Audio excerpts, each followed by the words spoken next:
Most people spend their whole lives chasing money, and money runs from them the entire time because money behaves exactly like a frightened animal. The harder you chase, the faster it flees. The more desperate your pursuit, the more it senses your hunger and disappears into the trees. And yet there is a specific mental drill, one that takes about 3 minutes, that does the opposite of chasing. It makes you go still. It makes you become the kind of presence that money moves toward, rather than away from. Tonight I am going to give you that drill, the exact 3 minutes to run in your bed right before you fall asleep, step by step. And I am going to explain the exact neurological reason it works, so that you do not dismiss it as another empty visualization exercise.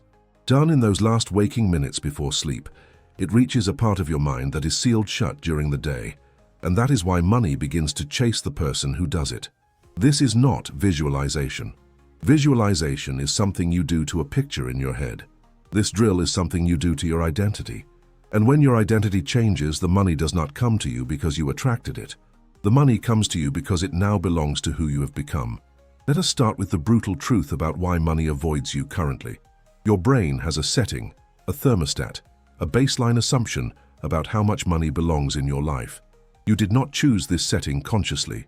It was installed in childhood, by the way the adults around you spoke about money, by the scarcity or abundance you absorbed before you could even form words, by every time you heard "we cannot afford it," by every silent tension at the dinner table when the bills arrived. That thermostat now runs your entire financial life on autopilot. When you earn above your setting, you unconsciously sabotage, overspend, lose it, give it away, because the excess feels wrong, foreign, dangerous. When you fall below your setting, you scramble back up to it, because that level feels like home. You are not poor because of the economy. You are poor because your internal thermostat is set to pour, and no amount of effort will keep money in a vessel calibrated to leak it. The 3-minute drill is a thermostat reset. That is what it actually does. It does not beg the universe for money. It does not raise your vibration in the airy way the spiritual industry sells. It reaches into the prediction machine of your nervous system, and it raises the baseline assumption of how much wealth is normal for you. And here is why 3 minutes is enough, when years of affirmations were not. Affirmations work on the surface mind, the chattering conscious layer that argues back, that says "I do not believe this," that cancels every positive statement with a hidden no. The drill I am about to give you bypasses that layer entirely. It works through feeling and seeing, not through words, because the subconscious does not speak English. It speaks in images and sensations and emotional states. You have been trying to reprogram a machine in the wrong language your entire life. Tonight you learn its language. Before I give you the steps, understand the principle that makes it work, because Neville Goddard built his entire teaching on it. Whatever you assume to be true and feel to be true, with enough reality that your body responds as though it were already happening, becomes a fact in your world. Not might become, becomes. The feeling is the secret. Not the words, not the wanting, not the technique itself, but the feeling of the wish already fulfilled. The drill exists only to manufacture that feeling cleanly, quickly, and powerfully in about 3 minutes, so that you can install it night after night until your thermostat resets and money begins to find you the way water finds the lowest point, naturally, inevitably, without being asked. So here is the drill. Step 1. You find a quiet place and you close your eyes and you take 3 slow breaths, not to relax in some vague wellness sense, but to lower the activity of your thinking mind so the deeper mind becomes reachable. As you exhale the 3rd time, you let your body go heavy, the way it goes heavy in the last moment before sleep.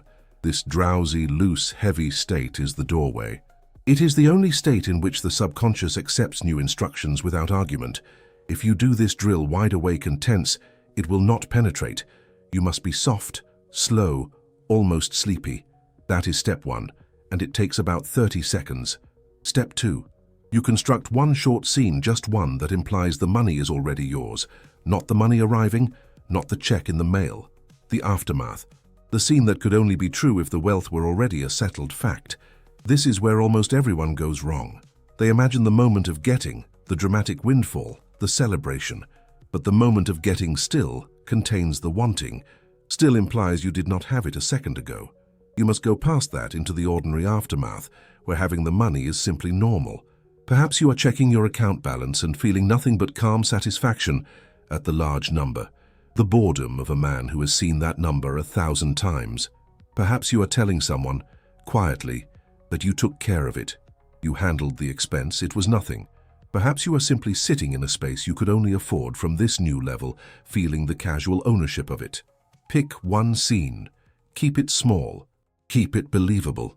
The smaller and more ordinary the scene, the more powerful it is, because the subconscious cannot tell the difference between a vividly felt small scene and a real memory, and small ordinary scenes are exactly what real memories are made of. Step 3, and this is the heart of the drill, the part that takes the most of the 3 minutes. You do not watch the scene from the outside like a movie. You enter it. You feel it from the inside, through your own eyes, your own hands, your own body. You feel the phone in your hand, you feel the chair beneath you. You hear the specific sounds.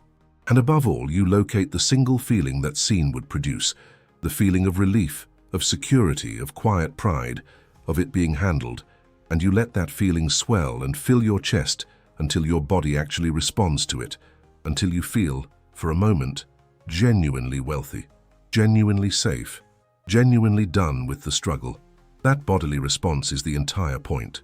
When your nervous system produces the physical sensation of already having the money, the thermostat reads that sensation as the current temperature and begins, slowly, to recalibrate to it. You hold that feeling for as long as it stays real, usually a minute or two, and then, while it is still warm, you let yourself drift, ideally straight into sleep, carrying the feeling down into the dark with you. That is the drill. 30 seconds to soften, a scene that implies the wish fulfilled, and a minute or two of feeling it as real in your body, then release into sleep. 3 minutes. And the reason it forces money to find you, rather than you chasing money, is that you are no longer broadcasting the signal of lack. The chase is the signal of lack. The desperation is the signal of lack. By occupying the felt state of already having, you switch off the repelling signal and switch on the assumption of wealth, and the prediction machine, the subconscious, the deeper intelligence, begins to reorganize your perception, your behavior, your choices, and your opportunities to match the new baseline. Money does not travel through magic. It travels through changed behavior and changed perception, and the strange synchronicities that a changed mind suddenly becomes able to notice and act upon. You will start seeing what you were blind to. You will start saying yes where you used to flinch. You will start carrying yourself like someone who has enough, and the world responds to that carriage in 1,000 small ways that add up to money finding you. Before I show you how to deepen this and how to protect it from collapsing, do this one thing for me right now. In the comments, write the single, small, ordinary scene you're going to use tonight. Not the windfall, the aftermath, the boring, settled, already wealthy moment. Describe it in one sentence, because the act of writing it makes it concrete. And a concrete scene is one you can actually return to night after night, while a vague wish evaporates by morning. Write your scene, and then stay with me, because the next part is where I show you why most people feel the wealth for 3 minutes and then lose it by breakfast, and the simple discipline that keeps the new thermostat setting from snapping back to broke. Here is what happens the morning after you do the drill correctly. You wake up, and for a few minutes you carry a faint residue of the feeling, a quiet sense that things are handled, that you are fine, that money is not a problem. And then life begins. You check your phone. You see a bill. You remember an obligation. You scroll past someone who appears to have more than you. And one by one, these inputs reach into your freshly raised thermostat and drag it back down, until by noon you are once again broadcasting lack, once again chasing, once again the frightened animal sending money fleeing into the trees. The drill at night is the deposit. The daytime is where you either protect the deposit or hand it all back, and almost everyone hands it back, which is why they conclude that manifestation does not work, when in truth they manifested beautifully for 8 hours of sleep and then dismantled it across 16 hours of waking. So the second half of this is daytime defense, and it is simpler than you fear. You do not need to maintain the intense feeling all day. That would be exhausting and impossible. What you need is to refuse the contradiction. There is a difference. Holding the feeling all day is addition, and addition is tiring. Refusing the contradiction is subtraction, and subtraction is light.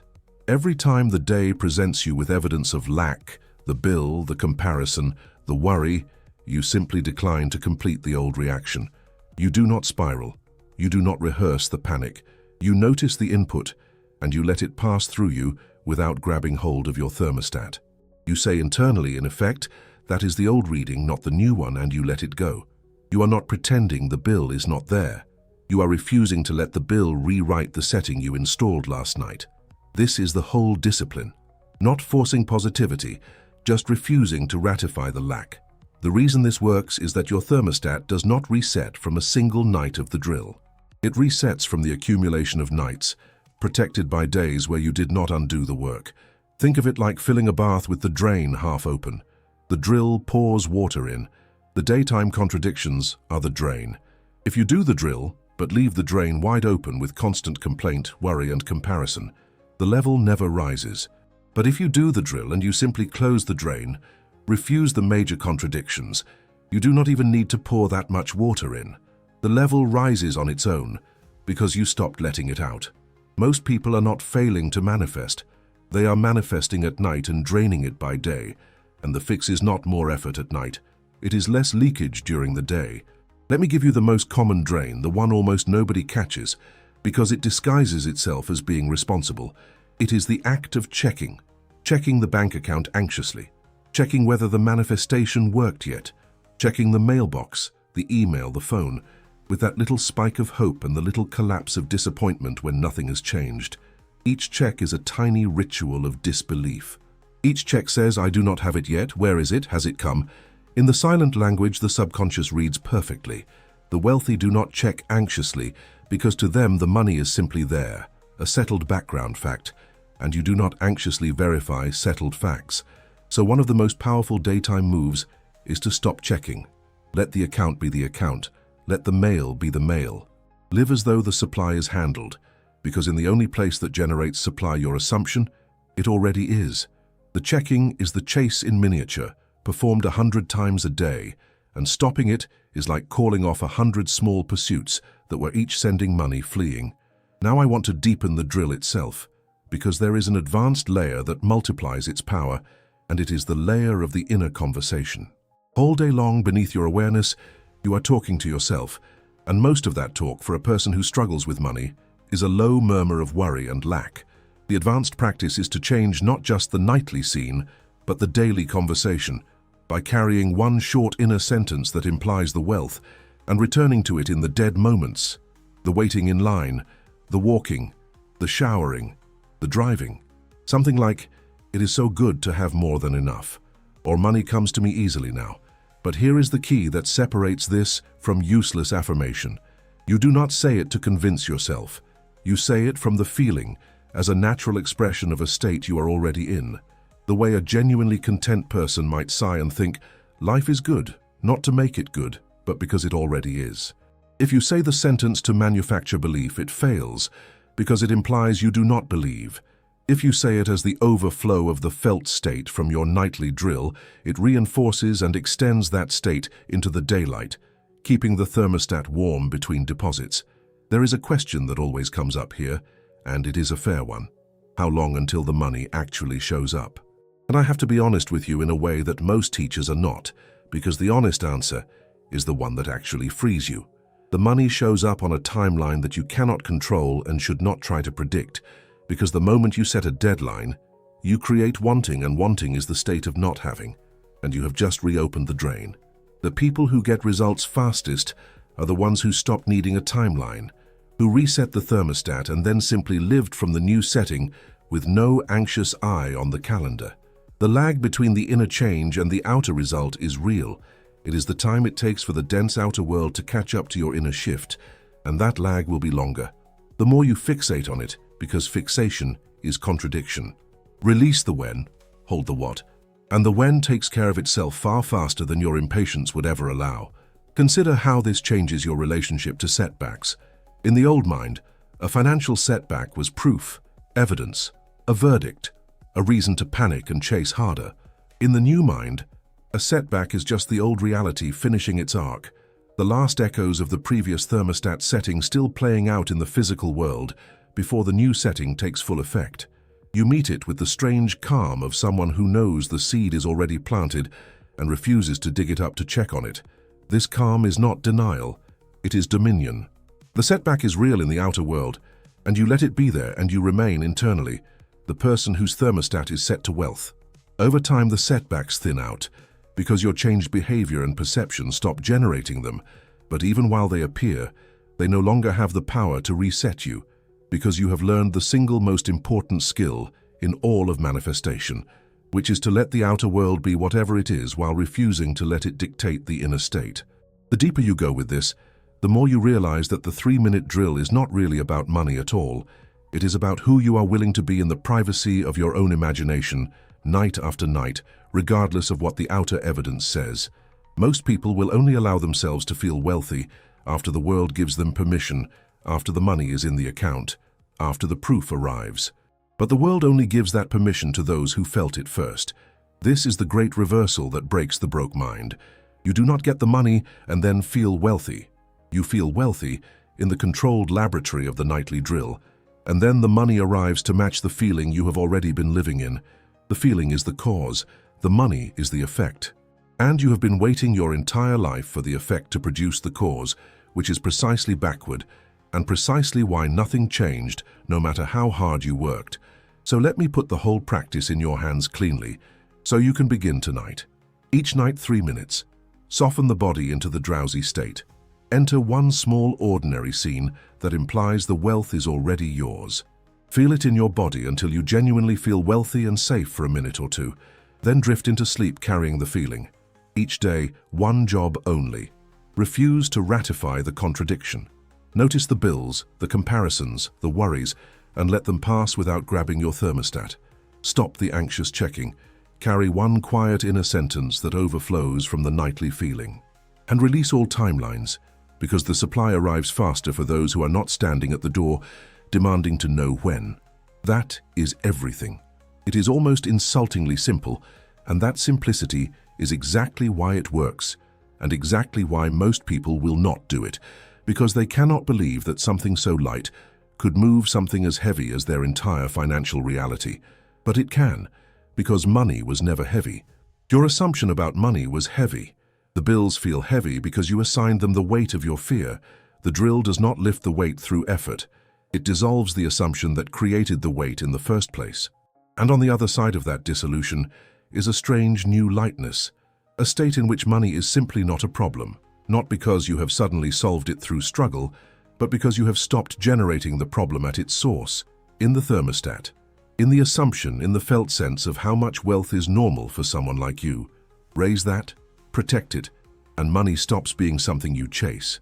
It becomes something that finds you, the way it has always found everyone who learned to stop running and simply stand still in the felt certainty of enough. Let me address the resistance that is rising in some of you right now, the voice saying this cannot be enough, that real money requires real action, that you cannot simply lie in bed feeling things and expect your circumstances to change. I want to meet that objection directly, because it is the single belief that will keep you from ever trying this seriously. The objection assumes that inner work and outer action are opposites, that you must choose one or the other. They are not opposites. The drill does not replace action, it changes the action you take and the results that action produces. A person operating from a thermostat set to lack takes action too, but it is the cramped, fearful, self-sabotaging action of someone who does not believe, and that action produces lack no matter how much of it they do. A person operating from a thermostat set to wealth also takes action, but it is bold, calm, opportunistic, and aligned, and that same world that punished the fearful action rewards the confident one. The drill is not an alternative to action. It is the thing that makes your action finally work. Think of every successful person you have ever watched move through the world. Their advantage is rarely that they work more hours. Their advantage is the quality of their decisions, their willingness to ask for more, their refusal to accept the first low offer, their assumption that of course this will work out, their ability to walk away from a bad deal because they assume a better one is coming. None of that is technique you can fake from a state of lack. It all flows naturally from a thermostat set to abundance. So when you reset the setting at night, you are not skipping the action. You are upgrading the operating system that runs all your action. And that is why a person who does the inner work can outperform a person grinding twice as hard from a broken setting. The grinder is rowing furiously with a hole in the boat. You are quietly patching the hole, and suddenly the same rowing carries you somewhere. Now I want to give you something to handle the hardest moments, the moments when the outer world delivers a genuine shock, a sudden expense, a lost income, a number on the screen that triggers raw panic. In these moments, the nightly drill feels like a fantasy, and the lack feels like the only truth. This is the test that separates those who change their lives from those who relapse. And the move here is not to suppress the fear, because suppression is just resistance with a mask on. The move is to feel the fear fully for a moment, let it move through, and then deliberately return as an act of will to the felt state of the wish fulfilled. You do a compressed version of the drill right there, eyes open if you must, finding the scene, finding the feeling of it being handled, of being someone for whom this shock is survivable, temporary, already absorbed by a deeper supply. You are not denying the shock, you are refusing to let the shock become your new thermostat setting. And every time you do this, every time you meet a financial shock and return to the assumption of enough instead of collapsing into the assumption of lack, you build a strength that compounds until eventually the shocks lose their power to move you at all. There is a profound reason this matters beyond the immediate money. Each time you let an outer circumstance dictate your inner state, you teach your nervous system that the outer world is the master and you are the servant, that reality is something that happens to you. Each time you hold your assumptions steady against contradicting evidence, you teach the opposite, that the inner state is the master and the outer world is the servant, that reality is something that responds to you. This is the deepest reprogramming of all, deeper than money, and it is why people who truly master this work develop a kind of unshakable quality, a calm that unsettles others, because they have stopped being at the mercy of circumstance. They have relocated the seat of power from the outer world back into their own consciousness, where Neville always insisted it belonged. And from that seat, money is a small and easily handled thing. Let me also dismantle the belief that you are not the type of person this works for, because that belief is itself a thermostat setting, and it is the most expensive one you carry. People tell themselves, this works for others, but I have always struggled. I am just not lucky with money, it is not in my nature. Every one of those statements is an assumption, repeated until it feels like destiny, and every one of them is reprogrammable by the exact same drill. You are not a person who struggles with money. You are a person who has been assuming struggle with money, and an assumption is not an identity. It is a habit of attention that can be changed. The first few nights of the drill may feel like wearing clothes that do not fit, because the wealthy feeling contradicts a lifetime of the lack feeling. Keep going. The discomfort is not a sign it is wrong. The discomfort is the old setting resisting the new one, and that resistance always fades with repetition, until one night you do the drill and the wealthy feeling arrives easily, naturally, like settling into clothes that finally fit. And that is the night you know the thermostat has begun to hold its new position. I want to talk about other people again because they will test you. When you begin to shift, the people around you, especially those still locked in the lack setting, will unconsciously try to pull you back, not from malice, but from the discomfort of seeing you change while they stay the same. They will dismiss your calm as denial. They will warn you to be realistic. They will share their fears with you, expecting you to absorb them as you always did. And here is your discipline. You do not argue with them. You do not try to convert them. You simply refuse to take on their lack as your own. Their financial fears are the expression of their thermostat, not yours. You can love them, listen to them, and still decline to lower your setting to match theirs. This is hard because the pull toward emotional matching is strong, and a lifetime of bonding through shared complaint makes the lack feel like connection. But you must learn to stay in your own assumption, even in a room full of people broadcasting scarcity, because your future depends on whose report you believe, and the people closest to you are often the loudest voices for the reality you are trying to leave. There is a specific texture to the wealthy feeling that I want to make sure you find, because if you aim at the wrong feeling, the drill loses power. The feeling you are after is not excitement. It is not the thrill of winning. Excitement implies the thing is still novel, still just arrived, still not fully yours. The feeling you are after is the calm, almost boring sense of normalcy that comes from having had something for a long time. It is the way you feel about the roof over your head right now, not thrilled, just secure, just unbothered, just assuming it will be there. That is the target state for money, not the rush of getting it, but the quiet boredom of always having had it.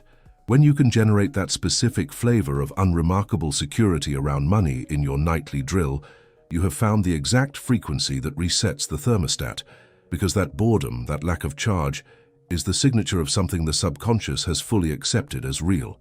Charged, excited feelings betray a wish not yet owned. Calm, bored feelings betray a fact already settled.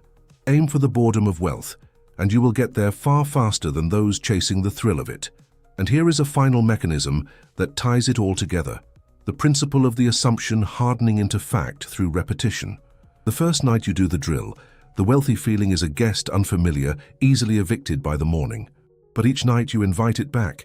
It stays a little longer, settles a little deeper, until at some point it stops being a guest and becomes a resident, a permanent feature of your inner landscape that no longer needs the formal drill to sustain it. This is the goal.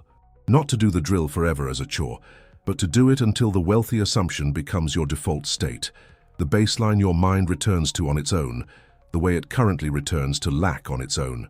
When that happens, the drill has done its work. You will find yourself simply assuming enough, simply expecting good, simply moving through money matters with the unbothered ease you once only manufactured for 3 minutes a night. The temporary practice will have become the permanent person, and that person, the one for whom wealth is simply normal, is the one money has always been trying to find. One last thing before you begin, because it will save you months of frustration. Do not measure the drill by whether money appeared the next morning. Measure it by how you felt walking through the day. Did the bill scare you less? Did you check your account a little less anxiously? Did you say yes to something you would have flinched from before? Did a worry pass through you without grabbing hold? These are the true early signals, the first cracks of light, and they always come before the money does, because the inner change is always the cause and the outer money is always the effect that follows. People quit because they are staring at the bank balance, the last thing to change, and missing all the inner evidence that the work is already taking hold. Watch the inner signals. Celebrate them. They are the proof that the thermostat is climbing, and the money is simply the lagging confirmation of a shift that has already begun inside you. So tonight, do the 3 minutes, and do them with your whole attention. And tomorrow, guard them with quiet, stubborn devotion. And then tell me in the comments what shifts, because the people who report back are the people who stay consistent, and consistency is the only thing standing between you and the moment money stops fleeing and starts arriving. Write the scene you are using, write the contradiction you are refusing, and come back in a week and tell me what you noticed, because something will have shifted. In your perception, in your behavior, in the opportunities you suddenly see, and that shift is the first ripple of a thermostat that has finally, after a lifetime of being set to lack, begun to climb.